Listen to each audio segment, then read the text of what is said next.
cans or drums. If you have any doubt about the condition of the fluid in these containers, have Skydraw Tech Service perform an analysis before use. All fluids stored in resealable containers should be analyzed after 3 years from date of manufacture. As well as proper storage, of course, the proper handling of Skydraw also is essential to aircraft safety. Solid contaminants can damage hydraulic system components, clog filters and critical orifices, or create adverse chemical reactions. So it's important to guard against particles of any kind from getting into the fluid. Here's how you can help. Before you open a container of Skydraw, wipe the top with a clean, lint-free cloth to remove any material that could fall in. If you are transferring Skydraw from one container to another, always use a pump equipped with a built-in or external filter, and clean all fittings. Finally, wipe off the cap before resealing the storage container. Skydraw fluids must not be reclaimed for reuse in aircraft systems. Containers used to store waste fluid should be properly and clearly marked to avoid any possibility of confusion. For disposal, we suggest that waste fluid and materials used in cleaning fluid spills be incinerated in an approved location. And because of the danger of cross-contamination, never reuse containers labeled Skydraw to store any other fluid. That's all it takes. A few simple steps to help prevent contamination and safeguard hydraulic systems. Let's talk now about your personal safety. Since Skydraw is a phosphate ester-based fluid, repeated or prolonged exposure often causes drying of the skin, including skin irritation.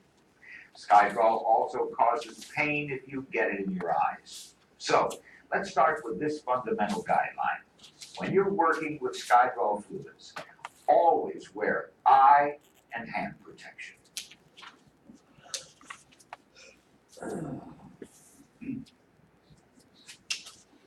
Under most conditions, ordinary safety glasses are sufficient. But in situations where spraying or splashing is possible, chemical-type goggles or a face shield should be used. You should also wear gloves made from a material that is impervious to Skydraw. If unprotected skin should come in contact with Skydraw, simply wash with soap and water and rinse thoroughly. Skydraw fluids will not harm cotton, wool, or other natural fiber work clothes.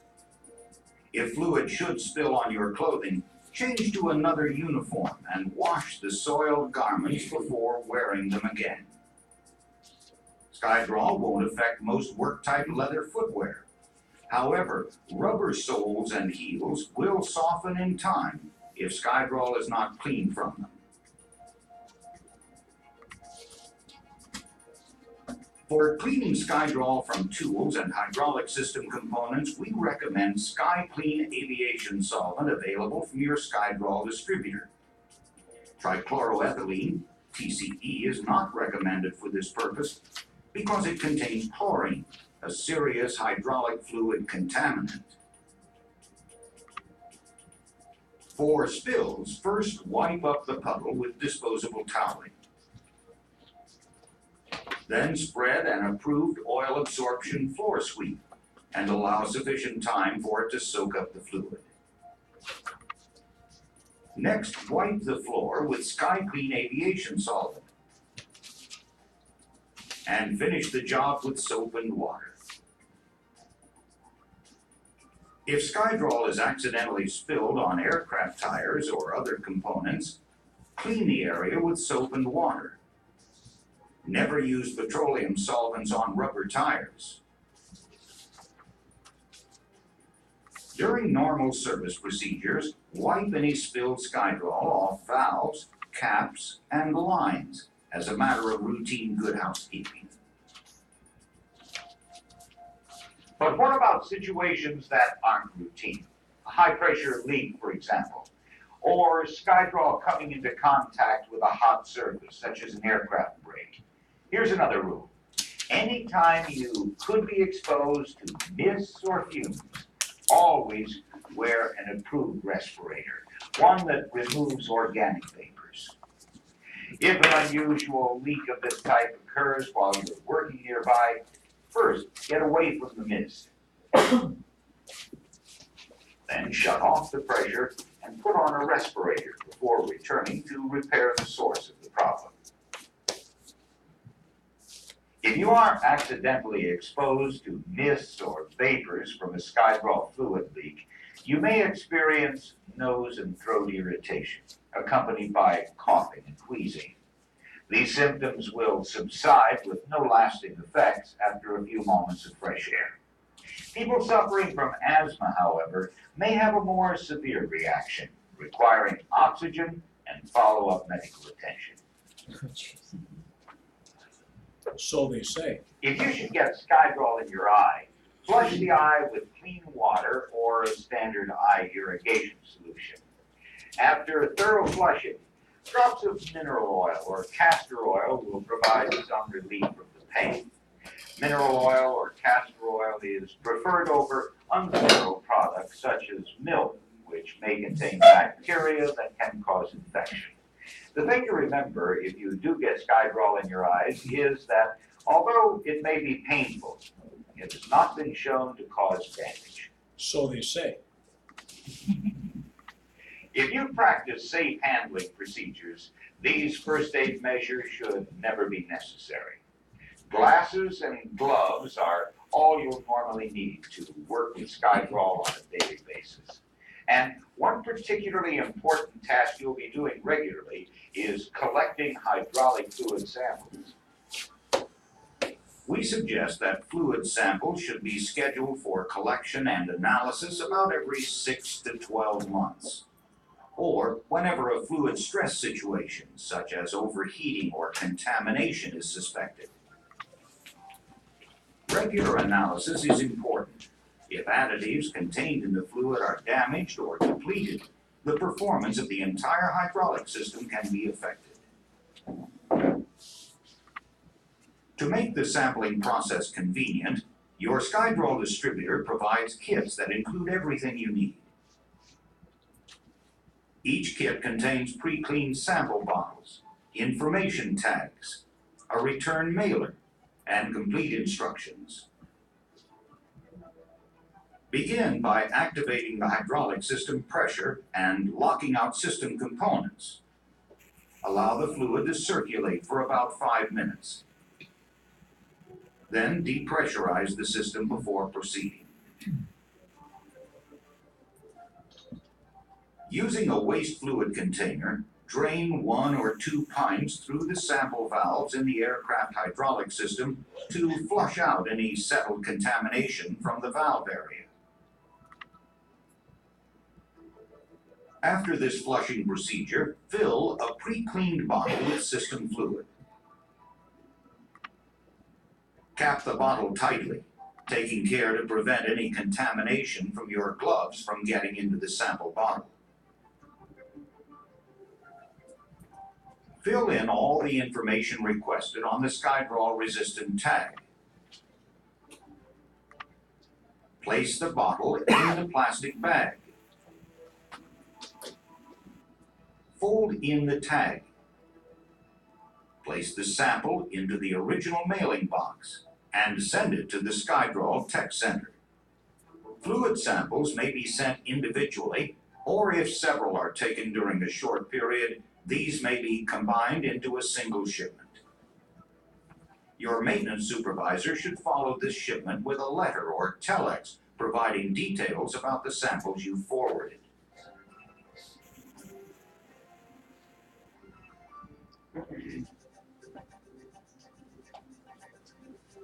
At the SkyDraw Tech Center laboratories, each sample undergoes a variety of tests that include analysis for moisture, acidity, specific gravity, and chlorine. These tests help determine if hydrolysis, corrosion, thermal stress, or contamination have affected fluid performance. A particle count will provide information about fluid cleanliness, while a gas chromatography test will indicate how much life remains in the fluid's additive package. We will send your maintenance department a detailed explanation of the test results, including recommendations, normally within 2 weeks of receiving the sample. In emergency situations, this response time can be reduced to 24 hours.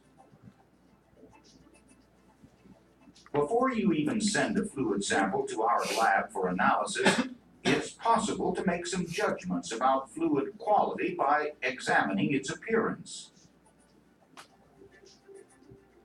An amber-brown colored fluid is showing signs of thermal stress, while a cloudy or yellow fluid may no longer be usable. For a quick on-the-spot assessment of fluid quality, a field test kit is available from your SkyDraw distributor to check the acid neutralization number. The results are accurate enough for most go, no-go decisions. But field test findings should always be confirmed by laboratory analysis, especially before a costly fluid changeout is ordered. In addition to routine fluid analysis, SkyDraw's comprehensive technical services program makes a variety of other services available to SkyDraw users. Our representatives work closely with airframe manufacturers and airline maintenance staffs on special research projects, pump testing, component evaluation, and fluid-related problem solving. To provide assistance to SkyDraw users when needed, qualified Tech Center personnel are available to answer both technical and medical questions. The recommended storage and handling procedures we've talked about for SkyDraw fluids are built on common sense rules of safety and good housekeeping. Many of them are second nature to you. But let's review the basics briefly. If SkyDraw is stored outdoors, lay drums on their sides, or blocked at an angle to prevent water from entering bung openings. Guard against particle contamination of any kind, and always use a transfer pump with a filter. Reseal drums after each use. Always wear eye and hand protection. And use a respirator if fluid vapors or fumes are present. If SkyDraw gets on unprotected skin, simply wash it off with soap and water. If it gets into your eyes, flush with water, then apply mineral oil or castor oil. Use SkyClean solvent for cleaning SkyDraw from tools, components, and after wiping up spills. Dispose of waste SkyDraw fluid and material used in absorbing spills by approved incineration. Follow the recommended procedure for taking fluid samples. And fill out the identification tag correctly. If necessary, call the SkyDraw Tech Center for fast answers to technical or medical questions related to SkyDraw fluids. These guidelines and still more helpful information are included in this comprehensive SkyDraw service manual. Your Skydrow representative has provided your department a copy of this notebook. Depend on it and use it the same way you routinely refer to aircraft service manuals. When you follow these simple procedures, you can handle Skydrow fluids with confidence, knowing that you've protected your own safety and the safety of the passengers and crews who fly aboard the aircraft you service. Skydrow fire-resistant hydraulic fluids, the industry's premier fluid choice since 1946, assisting aviation professionals around the world to maintain the best safety record in the transportation business.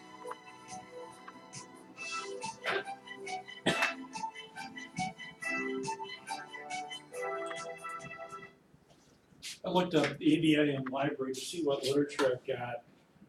Monsanto was the original manufacturer of Skydrow hydraulic fluid, and the company was spun off to another firm called Solutia, and then Eastman Chemical now has it. But I think I still have some in here from Eastman. Let's see what we've got. A little discussion of the fluid, different types of fluids that are available. Expand this a little bit here. Density, specific gravity, some of the physical properties of the fluids.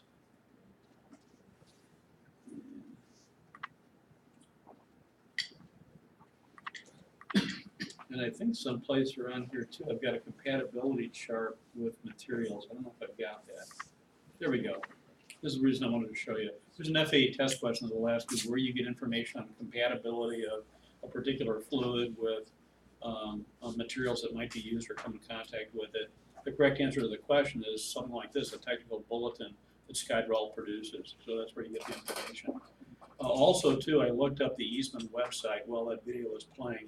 So this gives you a little bit of overview of the fluids that they use or they manufacture.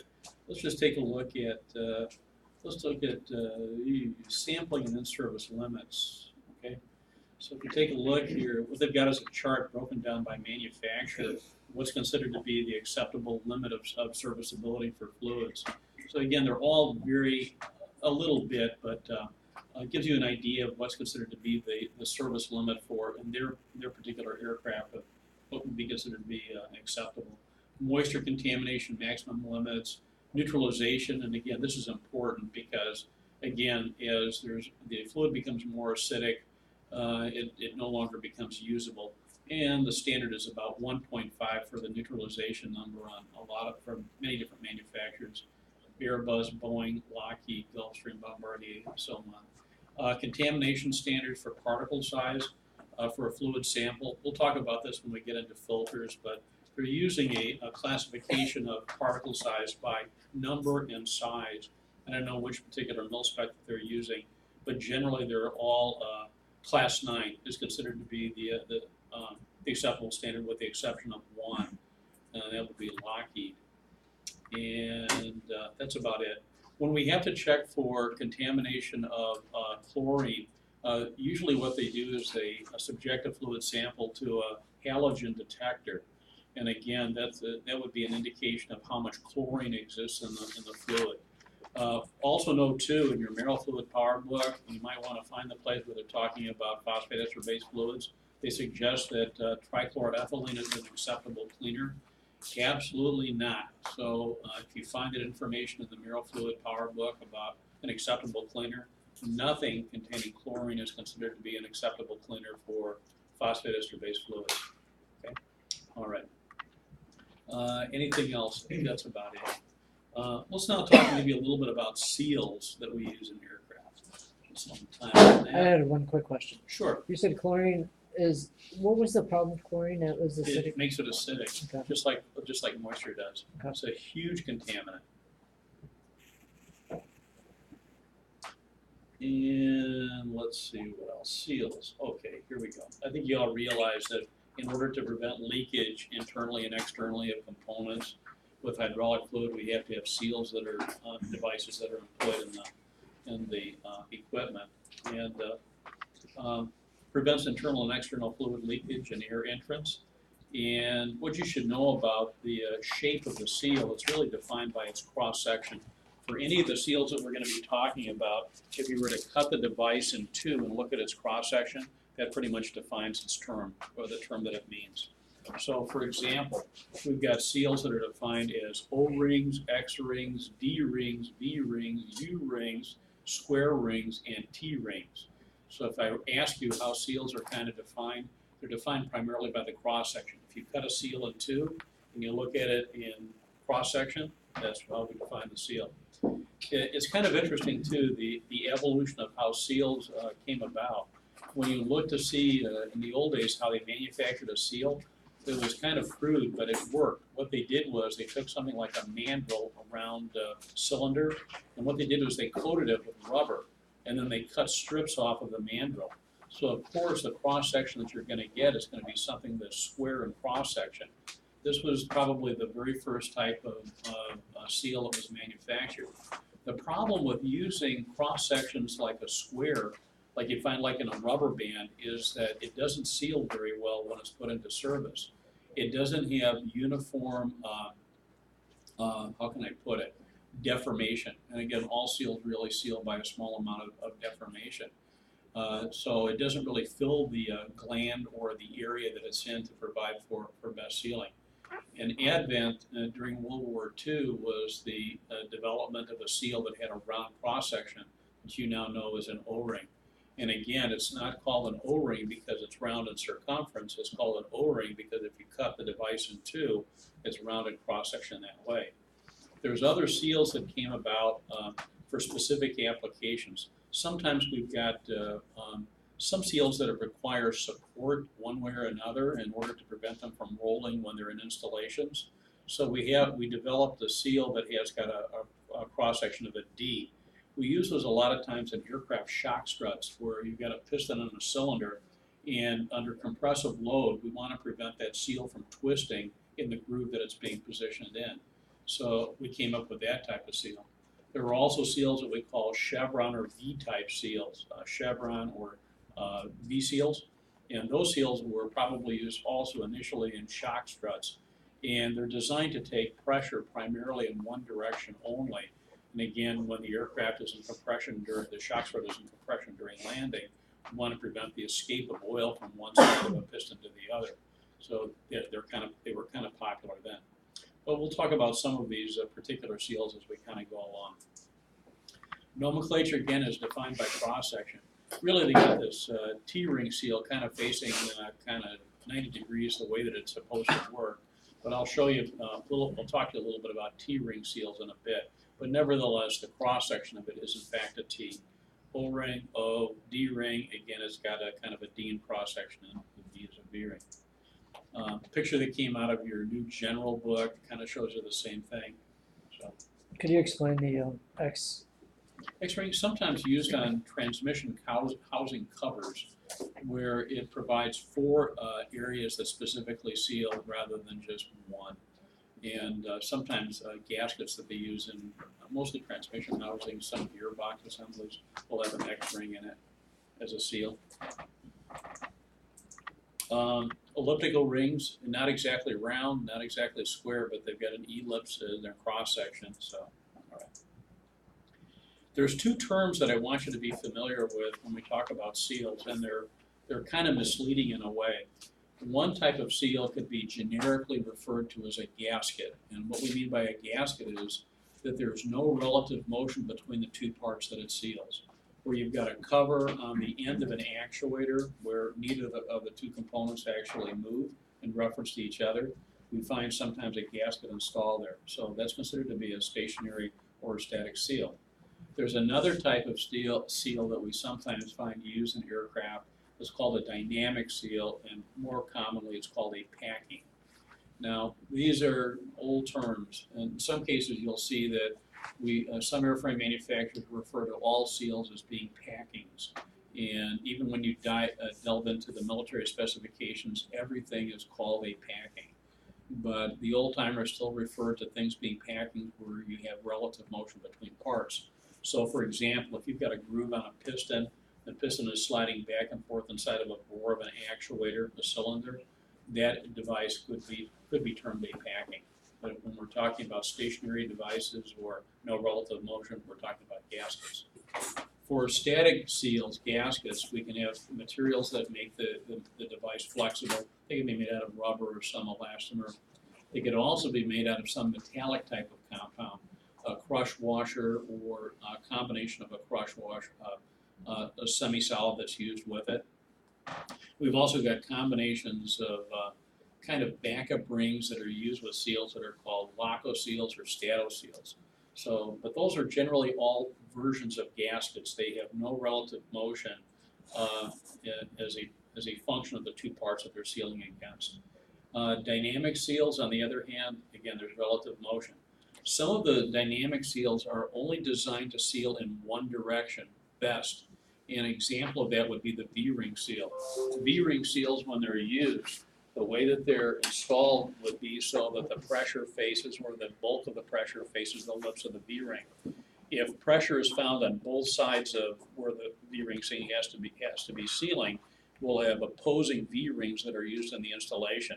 So when pressure faces the V-ring, it causes the lips to expand against a wall in order to provide for sealing. And again, if the actuator is to be slid in both directions under pressure, you may find a V-ring that's positioned opposite that.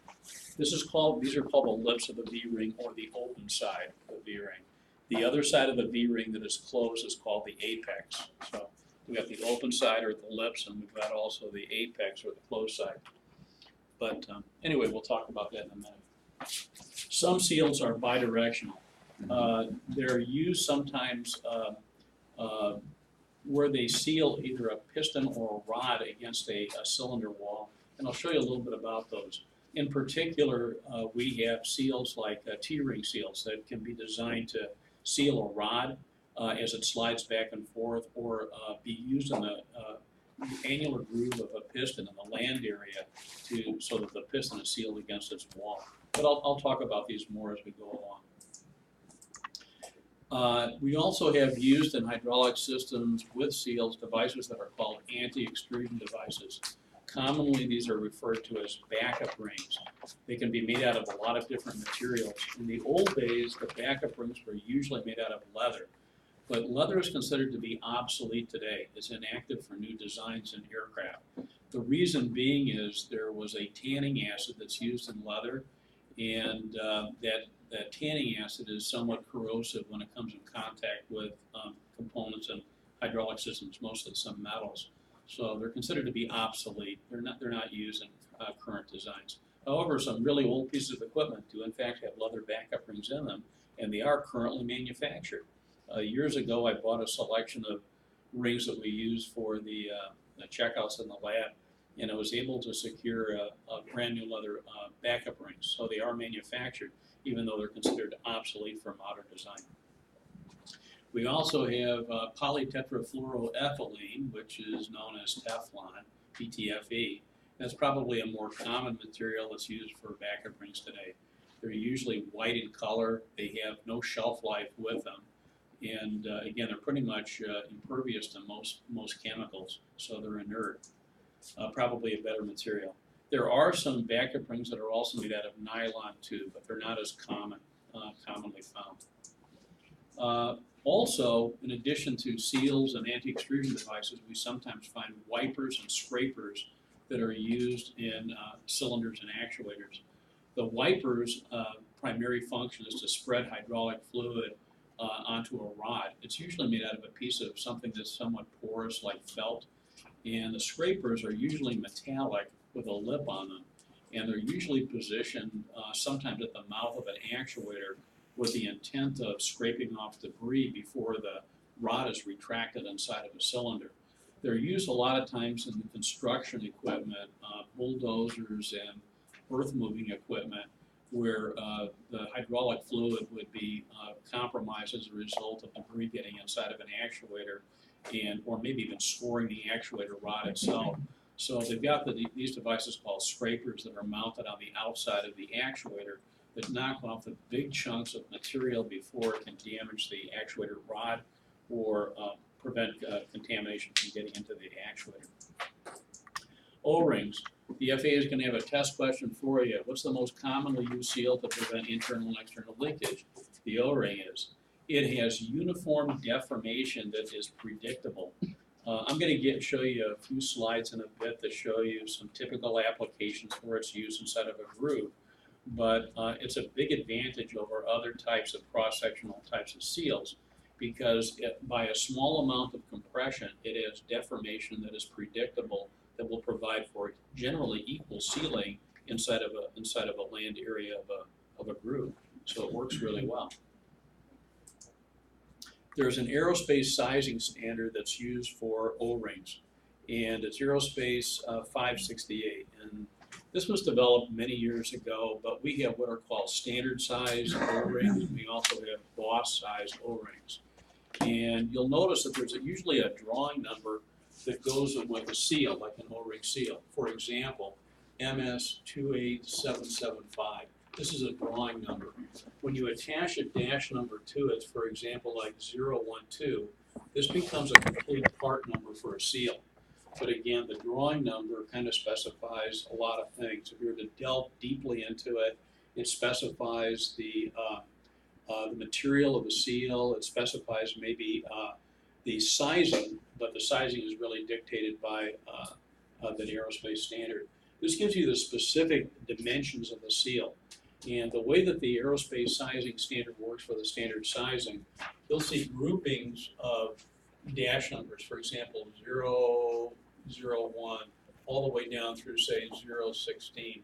These will all have the same cross-section, the same thickness of seal within that particular grouping.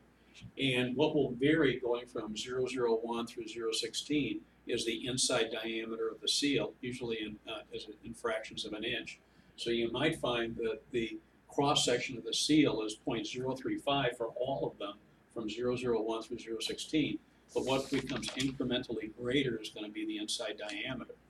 Then there'll be another grouping of numbers that will say go from maybe 017 through 032.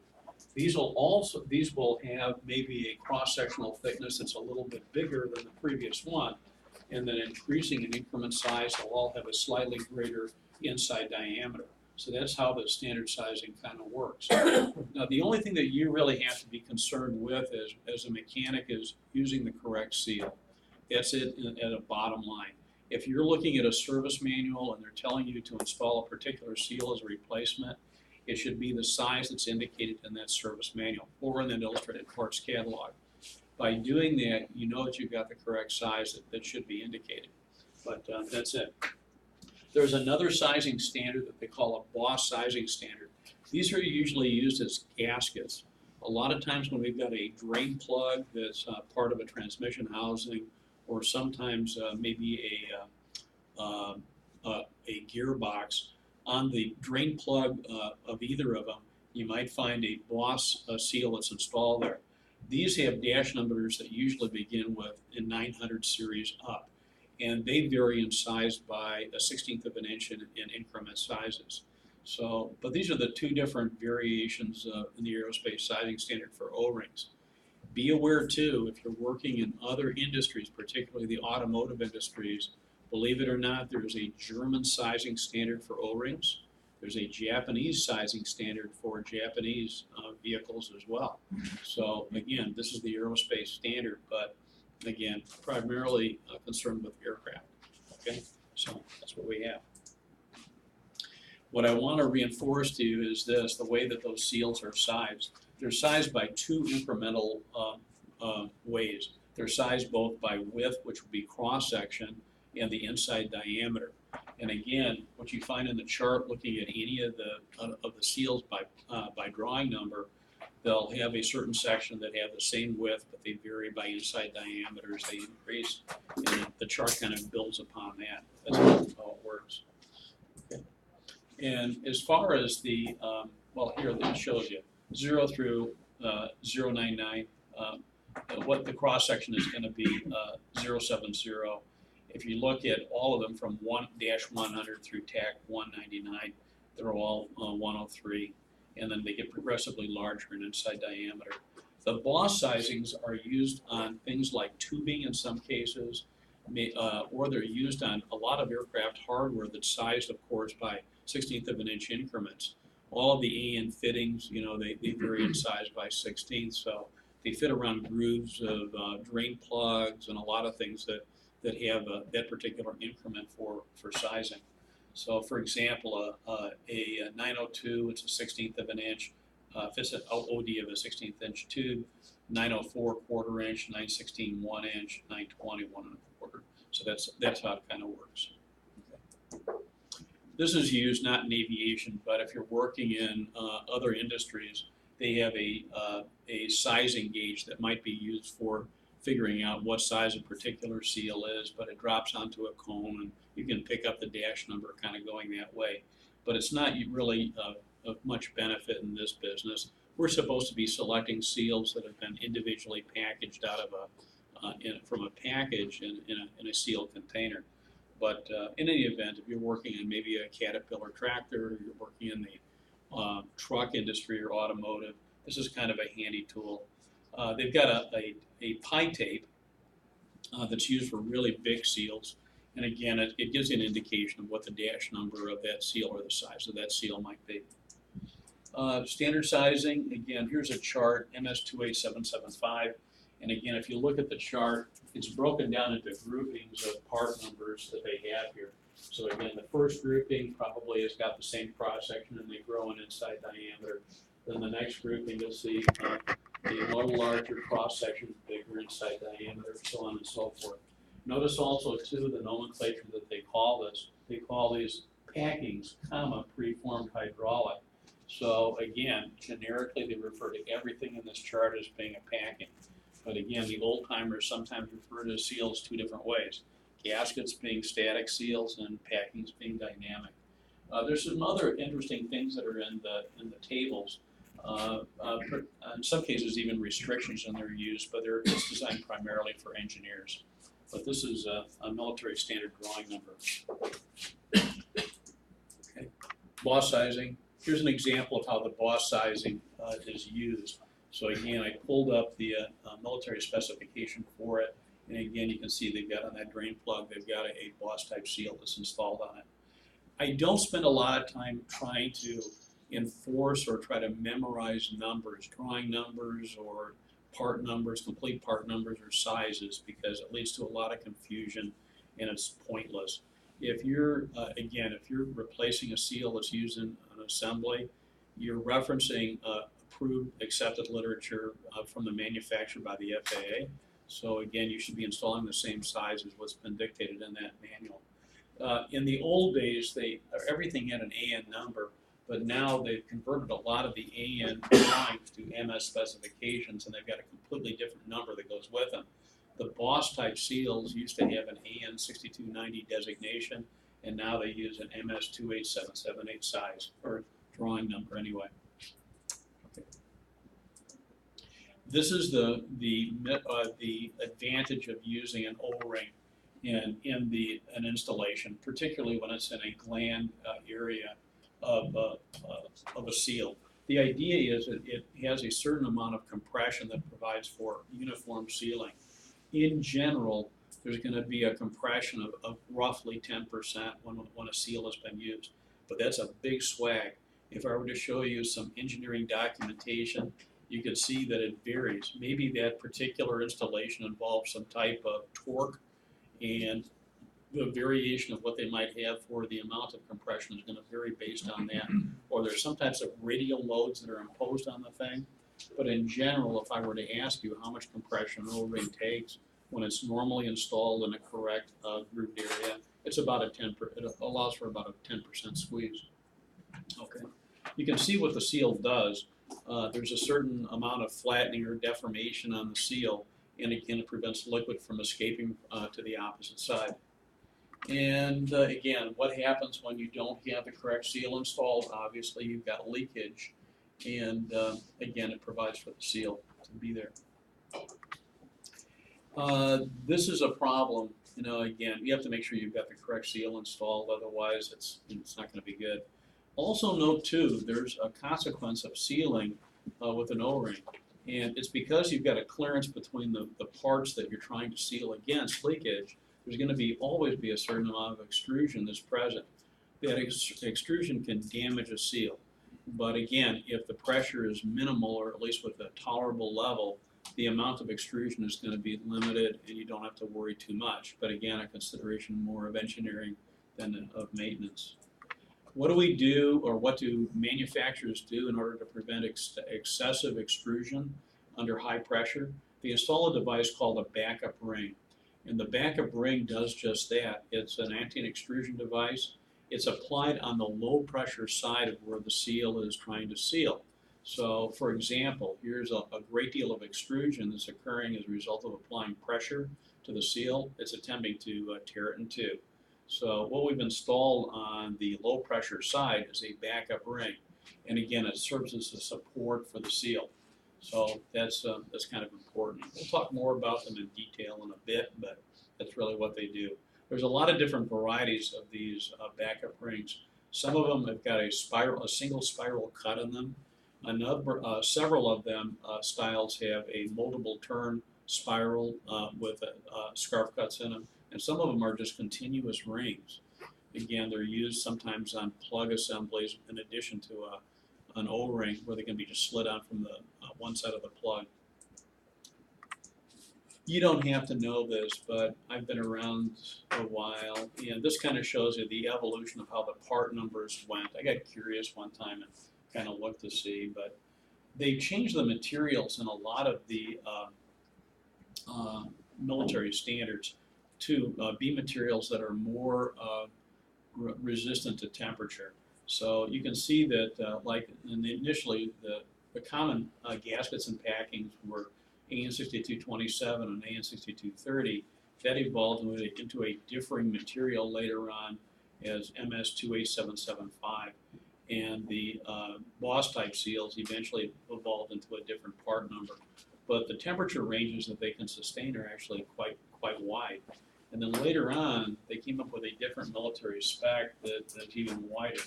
But they've definitely superseded a lot of the old drawing numbers that are there. So these were initially Buna and nitrile rings, but who knows what these other rings are made out of. But they've improved the temperature of the rings. Material compatibility. The FAA is going to have a few test questions for you regarding compatibility of materials with specific fluids. And what I want you to remember, natural rubber, no matter how you cut it, the only type of fluid that's generally compatible without deterioration would be vegetable-based hydraulic fluid. So that's considered to be okay in terms of compatibility. Nitrile, sometimes known as Buna-N, those types of rubber compounds are compatible generally with petroleum or mineral-based hydraulic fluids. So again, the FAA is going to ask you about them, and I'd expect that you kind of remember that. And neoprene also, that's another version that's also compatible with petroleum-based hydraulic fluids. Another one, butyl rubber. This one is compatible generally with phosphate ester-based hydraulic fluids. And again, it's synthetic, and so is nitrile and Buna-N and neoprene, but this specific synthetic material is compatible with phosphate ester-based fluids. So please remember that. And the other one would be ethylene propylene, abbreviated EPR, also compatible with phosphate ester-based fluids. There's a few others, but I don't think that you're really going to be tested on them. There's a fluorosilicone elastomer or rubber compound. That one's usually used with petroleum fuels, but this is a hydraulic class, and I'm not going to ask you too much about that. And fluorocarbon, Viton. Some petroleum-based fluids they use what are called Viton seals as a trade name of DuPont for fluorocarbon. But certainly remember Buna-N, neoprene, and remember EPR and butyl, natural rubber. Those ones are, I guarantee you on the test next week, I'm going to ask you about, so you're going to have to know them. This is a chart that I stole from one of the military rate training manuals, and it gives you just a general idea of compatibility. And for example, we're talking about MIL-H 5606 in terms of material or fluid compatibility. Probably fluorocarbon is about the best that we can have. But good rates with nitrile and fairly good neoprene. So again, considered to be generally compatible, or at least it doesn't deteriorate when exposed to those fluids. We're talking about Skydrol. Probably one of the best ones would be ethylene propylene and butyl rubber. Those are the two. Okay. Now about this, in your mineral fluid power book, you're going to see probably maybe a 2 or 3 paragraph discussion of marking standards that have been used in the past for O-rings or other seals. It's mill standard 190. And I have to bring this up because the FAA still has a obscure test question in the item bank, and they're going to ask you, if you were to see a blue dot or a stripe on an O-ring, what might that fluid be compatible with? The answer is going to be generally hydraulic fluid, petroleum hydraulic fluid, or it would be used in maybe in a pneumatic system. But I'm going to tell you something. That military standard is no longer valid, at least it's no longer used. There's other markings that are sometimes used on the seal as well.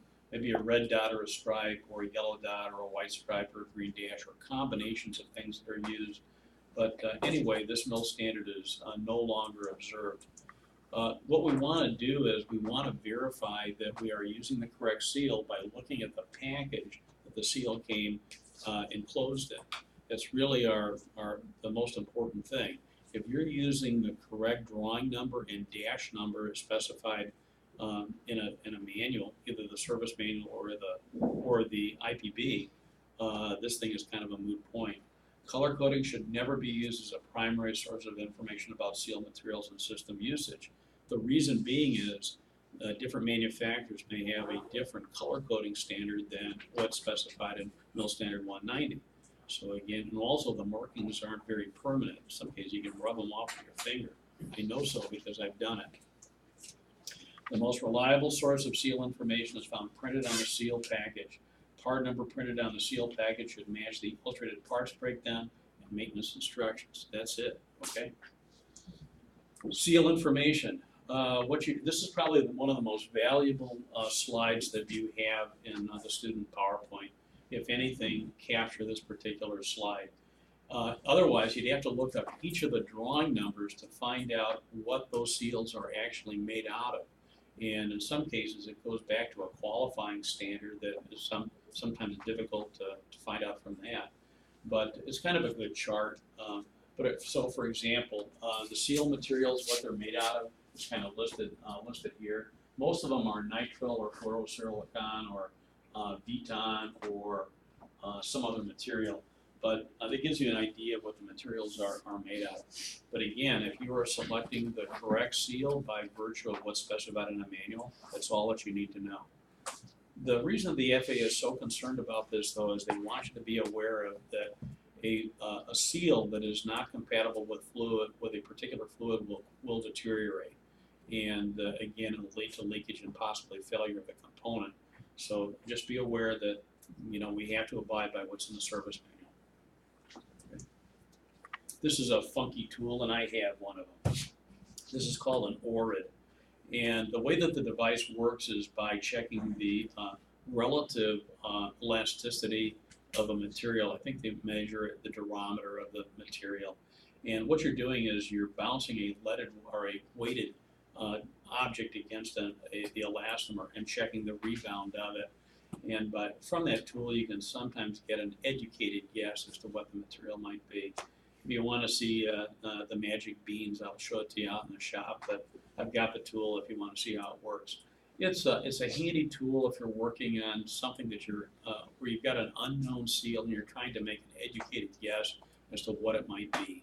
But certainly not FAA sanctioned or approved by any means. It's just a handy little tool to have. But anyway, that's what the tool does. What you need to know as a mechanic, the most important thing in removal of seals for replacement is not to damage the components that are damage the surrounding surfaces. So we've got tools that are designed that will aid in removal of an old seal and not scratch or mar the mating surfaces around it. I've got a couple of them. These are a couple of tools that are made by Parker. One of them is a hook on one end and kind of a dental probe on the other side of it. The other one is a spoon in order to kind of get an O-ring into a groove, and the other one is a cutter. So, but there's tools that are designed specific to kind of get O-rings or get seals into position, and this is kind of a representative sample. You can make your own just as long as the tools are generally not sharp and won't score. Sometimes made out of soft materials. Brass or bronze makes a good material for making these tools. And they come in handy. Once in a while you've got a seal that's buried inside of an actuator, particularly like a shock strut. And it's difficult to get that seal positioned correctly without having it twisted. So these will help you in some cases get them in. Okay. Insulation removal tools. Okay. There's a little bit of a trick in not damaging things. You just have to learn not to do it. So you'll learn to kind of how to manipulate a few of the tools to get things into place. By the way, all seals are considered to be generally consumable, which means that if you're doing overhaul of a component part, the old seals come out, they're destroyed, and new seals go in their place. We never, as course of action, replace seals. Now I know what goes on in the field where people don't have new seals to install. They go ahead and install the old seals, but that's really not the appropriate thing to do. Overall, the seals are considered to be consumable and we'll replace them. Never reuse an old seal. O-ring installation, a few things. The FAA will have maybe a question for you involving the installation of a seal on threads that may tend to cut the seal. The appropriate thing to do to prevent that from happening is to cover the threads with some type of material that will prevent contact. You might use a piece of metal shim stock, very soft. It goes over the threads that protects the seal. You might even consider using the package that the seal came in as kind of a buffer. If you cut the package open and turn it inside out, there's kind of a shiny wax type of finish on the inside of the package. That wrapped over the threads will prevent contact. And again, that would be kind of the thing to do. A paper sleeve would do kind of the same thing in some cases. But again, this would be the choice thing to do if you had to avoid cutting a seal inadvertently by having it come in contact with threads. We wouldn't want to fill, or we wouldn't want to stretch the seal abnormally. We wouldn't want to apply grease or any type of coating to the threads. The approved method is to cover the threads with some type of shim stock or paper cover or sleeve, and that's how it's done. Okay. In industry, what they use for installation, they'll use installation guides, which thread over like projections so that you can slide a seal in place. But in the field anyway, the best we can do is, again, to use a piece of shim stock or the inside of a package that's wrapped over the threads. A little bit about a seal extrusion. Again, that's what we're trying to, manufacturers try to avoid under high pressure. So again, what we're going to do is we're going to, manufacturers have provisions in many cases for installing a backup ring on the side away from the pressure. And it does just that. It prevents extrusion by preventing or limiting the O-ring from being extruded into the groove between the two parts. Backup rings, again, termed anti-extrusion devices. And again, PTFE, Teflon and nylon. Modern ones are generally made out of Teflon. Seldom do you see the nylon ones, but they're there. There's no shelf life or cure date on Teflon backup rings. So again, they're considered to be pretty much an inert material. They can be individually packaged or sometimes supplied on a dowel. And I've got a sample of some of them here. I think I do.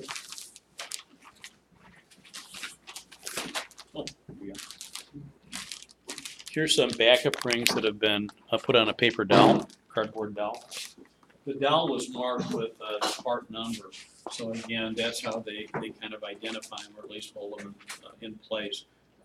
They can be damaged if they're mishandled, so again, for support, that's why they put them on a dowel.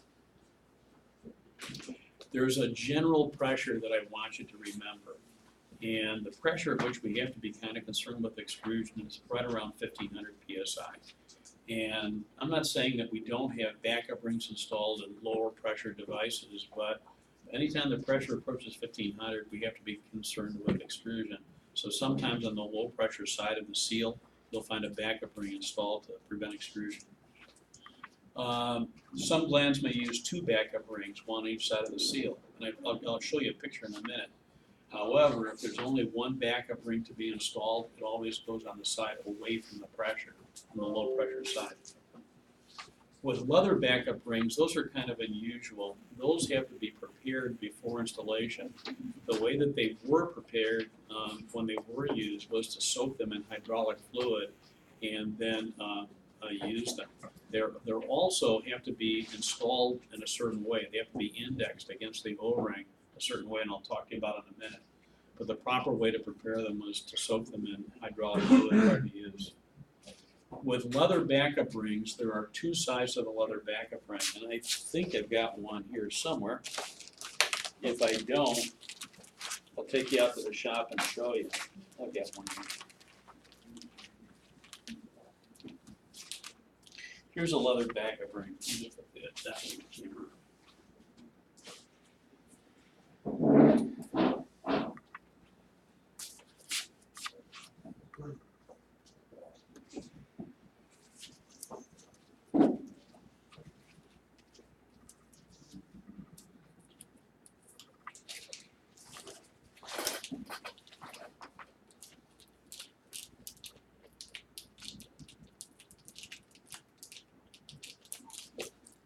Okay, here is a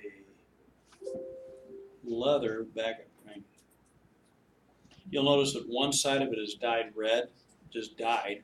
The other side of it is got kind of a natural color to it. This one does. Can't make that one out. Get a better one.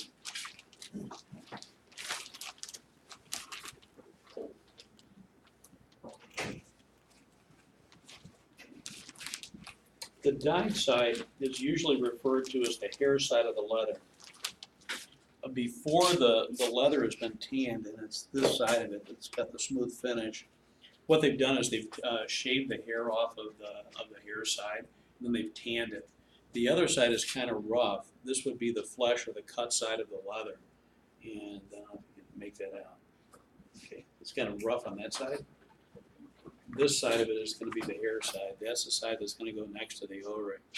Now, the reason that I point that out is because there's a picture that's in your book, and you wouldn't have known it otherwise, but sometimes you may be faced with overhauling a piece of equipment or looking at something.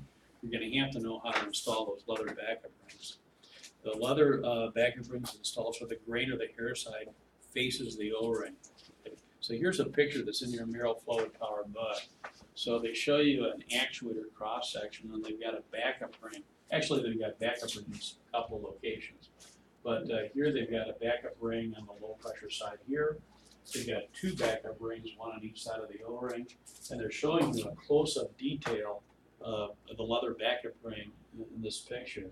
So the hair side of the backup ring faces the O-ring, and the cut or the flesh side faces away from it. So nevertheless, if you had only one, the hair side would be on this side of the O-ring, and the opposite side would be the flesh or the cut side that's going to be away from it. Okay? So that's the actual position or how they're used in the application for the leather backup rings.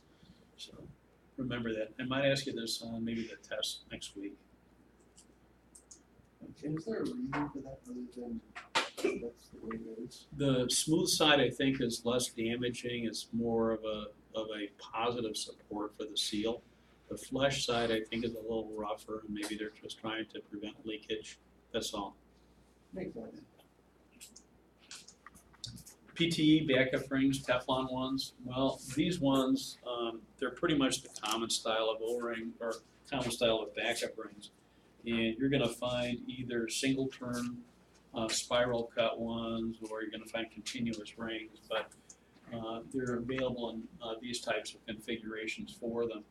And again, sometimes when you got a plug where you can just slip one on the end of it, on the opposite side of an O-ring, like a floss seal gasket, they're used for that purpose.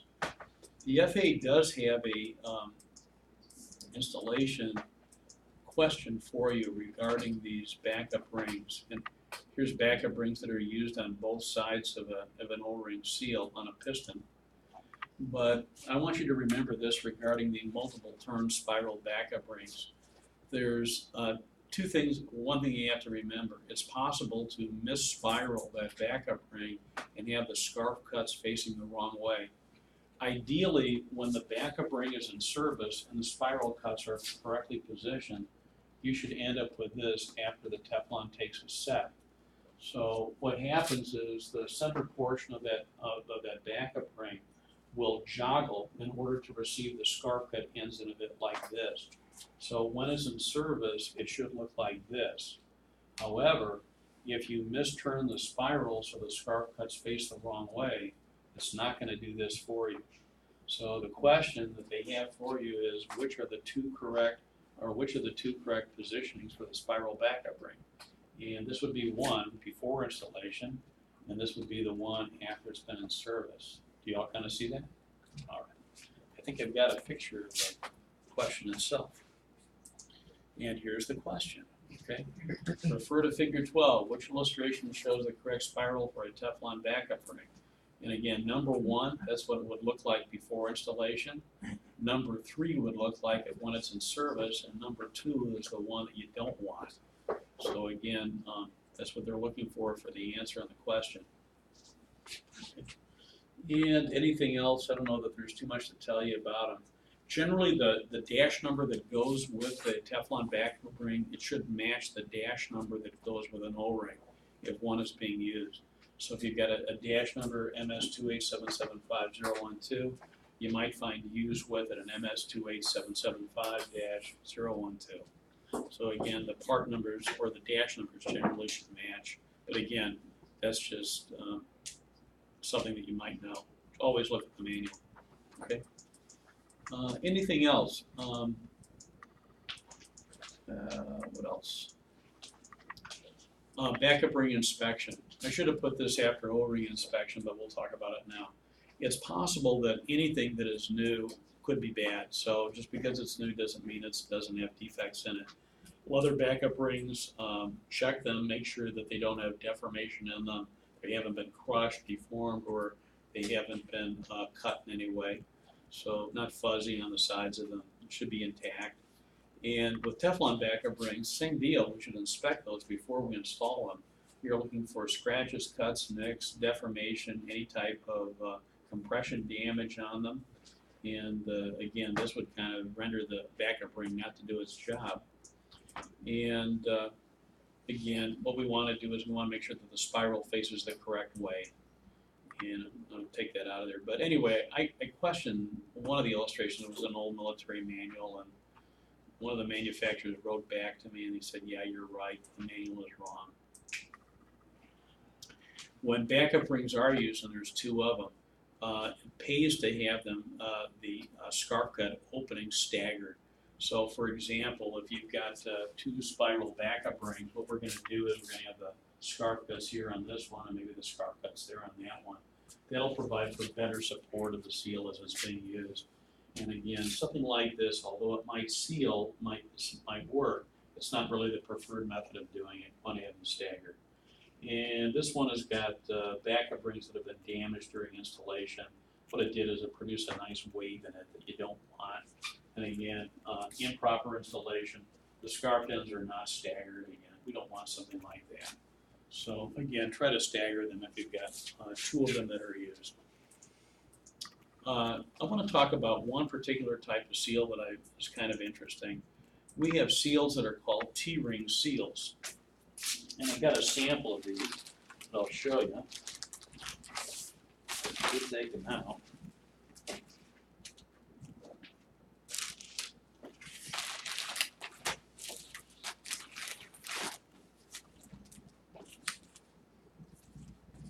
Here's one that's still in its closed bag.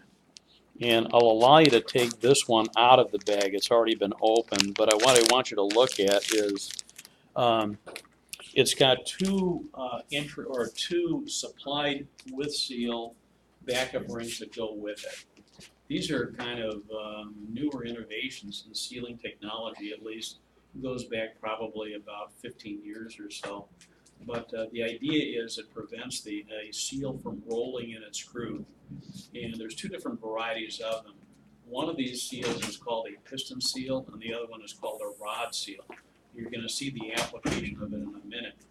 With a rod type seal, a rod would fit into the inside dimensions of the device, and this part of it is actually rubbing against it. And what prevents it from actually twisting or rolling would be the flat section of this. And this would be an example of a piston one, where this surface of it would come in contact with the cylinder bore, and it would be supported on top of inside of a piston groove in order to, again, prevent it from rolling inside of its groove. These things are great for a lot of hydraulic applications because it's a better seal under high pressure that tends not to twist. And they have a particular part number, a manufacturer's part number. The company that used to make them is I think it's still called Green Tweed. They don't have a MS or an AN part number that goes with them. They have only a manufacturer's part number that Tweed used in the manufacture of them. But those are called T-rings. And again, you can see why they're called T-rings. They're called T-rings because if you cut them in two, it looks like a T. The application of them, again, it resists torque that would tend to twist a particular seal or to twist it in installation. You have to be careful with the supplied backup rings that come with the seal. In many cases, there's a radius on the backup ring, and it has to face or match the radius that you have on the T-ring seal at the intersection of the base with the body, the flange and the body. So again, you have to be careful when you install them. Some of these are really tiny, and if you're not careful, it's very easy to not match the radius of the backup ring with the T-ring. And again, how they're kind of used in an installation. You can see here, this would be a piston type. Again, the rounded part of the T-ring seal contacts the bore of the cylinder. And if we're using it as a rod type installation, where the rod slides back inside of a bore, again, you've got this portion of the T that bears against the rod surface. Another type of seal, this is called a quad ring or an X-ring seal. Static or dynamic, for contact surface edges, for better sealing. Sometimes you find them again used on transmission housings, a lot of other places, but they're useful for that type of application. V-rings, V-ring seals. You find them used in shock struts. Here's some stack up of V-rings. When V-rings are used, they have to be supported. And they've got adapters that they call male and female adapters that support the V-rings. It's obvious that this piston is going to be slid fore and aft under pressure. So what they did is they had groupings of V-rings that face one way and another grouping of V-rings that face the other way. So it's going to be, it'll have to provide for sealing in both directions. So just remember that they only generally seal one way. And if the actuator has to, or you're trying to prevent leakage in both directions, you're going to have at least one V-ring that faces each way. And the side that faces the pressure is called the lips or the open end of the seal. Oh, something else too. In order to get effective sealing on these things, not only do you need male and female adapters, but in order to force or get more compression on the seal, on many of these installations, they have an adjusting nut that's called a gland nut. The gland nut, this nut right over here or this nut right over here, is sometimes adjustable to provide for a degree of compression. If you ever notice, like on a shock strut, sometimes it'll say gland nut not adjustable. What that means is that if you attempt to adjust the tightness on the O-rings or whatever is inside of that inside of that shock strut, you may cause binding. So, but some are. Sometimes you can prevent a little bit of leakage occurring or stem leakage by putting a little bit of torque on the gland nut. But if it tells you not to do that, obviously we don't want to do that. But that's what they talk about, a gland nut. And again, some pictures of D-rings, I think I got them here. And these are pictures of the adapters or drawings of the adapters, male and female. And again, a shock strut, and again, this one, it tells you specifically on it, plan nut not adjustable, see airplane technical order for repair.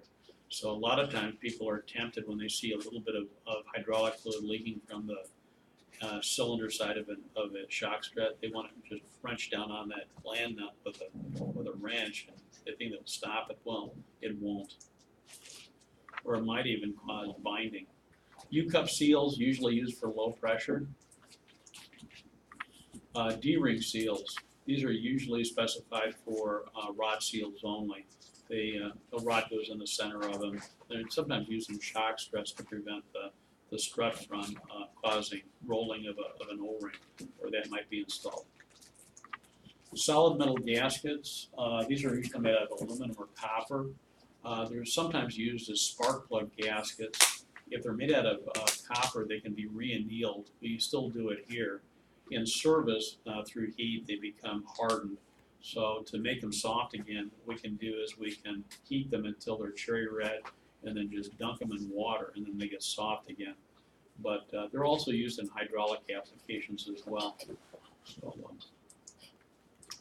another type of metal gasket would be this. This is called a crush washer, and an application of it would be maybe like on a universal bolt. So here's a universal bolt for a hydraulic fitting, and there's a crush washer that's installed on. On the crush washer, it contains a material on the inside of the crush washer that's a fibrous material. In the old days, it used to be asbestos, but in the new days, it is not. In the spec, it might tell you what the new material on the inside is. They're used as gaskets. They're generally considered also to be one-time use only. And there's a particular orientation or indexing that's important.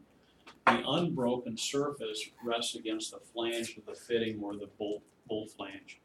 And the open side of it would be the side that faces here. So again, it should be installed that way. Why? Who knows? But in any event, that by convention, that's the normal application for how it's used. The old number for it used to be AN 900, but now the new MS number is 769. Stato seals and loco seals, these are relatively new. It's kind of a gasket that has an integral backup ring that's made out of metal. And they're used to prevent that seal from kind of squirting out of position under extrusion.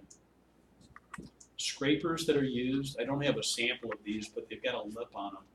The lip always faces outboard. So when they're installed, the idea is the lip is what scrapes off the debris. Facing outboard. Felt wipers, again, sometimes used in an actuator. It helps to spread a little bit of the lubricating hydraulic oil on the actuator rod. Also prevents maybe a little bit of debris from getting into the seal itself. So it's a kind of a protective device. Believe it or not, in industry, sometimes they manufacture their own O-rings. We don't do it in aviation, but if you work in maybe other trades, other occupations, they actually construct O-rings out of stock. So what they do is they fabricate their own. So this is stock making for O-rings. What you need to know as a mechanic would be this. This is just a representative sample of a package, and I've kind of in red outlined the two most important pieces of information that are on the package. One thing is going to be the part number. So you've got the drawing number with the dash number that identifies the specific seal. This is also important too. This is called a cure date. The cure date is the birth date of the seal. It's when it was transformed or transferred from a polymer material into a solid material that is now known as a seal. So then from when it's cured state under heat and pressure, it's now been fabricated into the form that you see it now. So it represents really the birth date of the seal. Cure dates for rubber compounds are expressed in quarters of a year. So for example, in this picture, this shows 2Q05. What that means is that particular seal was manufactured sometime in the second quarter of 2005. What would the second quarter be? It would be March, April, May, and June. So sometime in the second quarter of 2005. We don't have a specific month, but we do know the quarter that it was cured in. Okay. But so those are really the two most important parts of the information. Why is that important? The rubber compound deteriorates from the second that it's manufactured or transformed into a seal, even when it's unused and on the shelf. So, but we want to have an indication of how old the seal is. Sometimes from that information, we can infer what a shelf life is, or we can look in a manual and see that maybe a particular manufacturer specified a particular shelf life based on maybe 5 years or 10 years or whatever. But the date starts at the cure date of the seal. So the cure date is the birth date of the seal. Okay, so here's a couple of packages. So you can see we've got part numbers, we've got maybe a cure date on here, 2Q, it's like 2000 on it. So again, we kind of know the date of the seal manufactured. So here's a question. If the cure date of the seal is 2099, what is the probable date of manufacture? Well, which months fall into the second quarter of the year? Okay, all right. Now here's kind of an obscure question I'm going to ask you too. What's the expiration date of a seal which was cured in July 2002 and is a 6-year shelf life? What quarter is July in? Third. It's in the third quarter, right? January, February, March, April, May, June, July, August, September. So July exists in the third quarter of the year.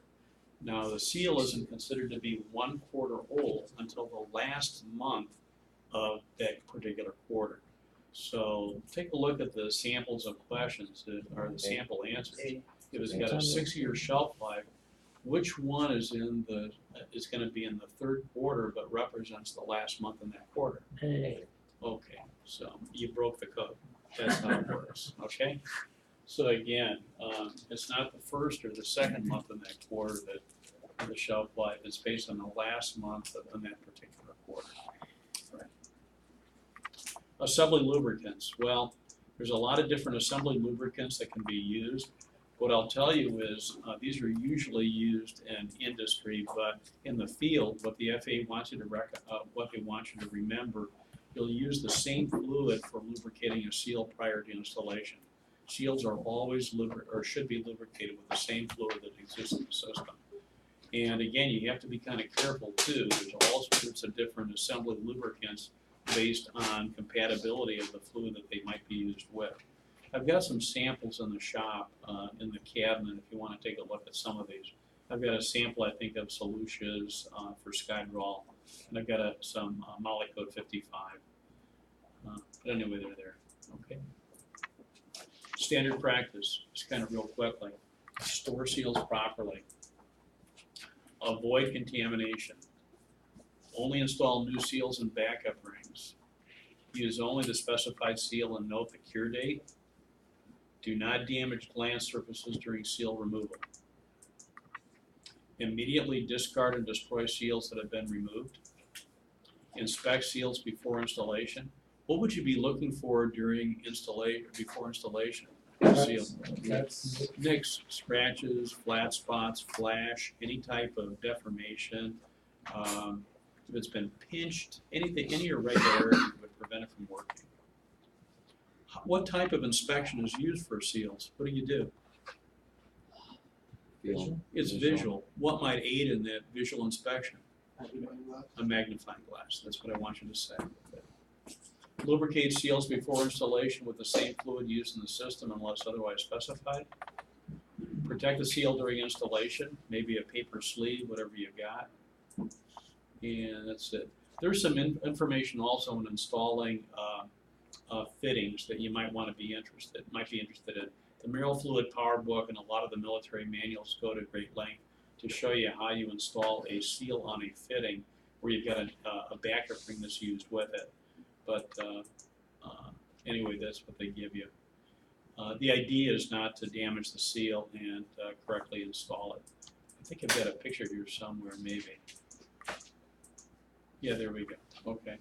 So again, this is a bulkhead fitting that's got two series of threads on it, where you've got a backup ring that's being used with it as well. I'd like you to read this information that's in the PowerPoint so you get an idea of how it's been done. But the object of the game is not to over torque the fitting when you install it that would potentially damage the seal that's behind it. So, but anyway, go ahead and read that information. Okay. What questions do you have on seals? Anything in particular? Or questions that you might have on fluids? Anything on fluids? How was the chlorine introduced into this diagram? How does what? The chlorine? How does it get there? Yeah. People that didn't know any better just pick up a can of anything containing chlorine for a cleaning agent. Oh, okay. The vapors of it are damaging to the fluid or the chemical itself. Man-made, I was just wondering. So, but it's considered to be a major contaminant. It's one of the FAA used to have a test question years ago. This goes back probably 20 years. They were asking, what's the appropriate cleaner for skydrol or for contamination of skydrol? And the answer that they wanted to select was trichloroethylene or chlorine-based compounds. They got the information from that Mineral Fluid Power book, and then mysteriously that question was taken out of the item bank. I think they found out that they discovered from somebody it was a major contaminant, so they pulled the question from the item bank. Anyway. Okay, all right. Questions so far? Anything at all? There'll be a test next week. Some of the questions will be FA test questions. Some of the questions you'll have from exposure to the lecture tonight. So be prepared, okay? All right. I'll see you out in the lab.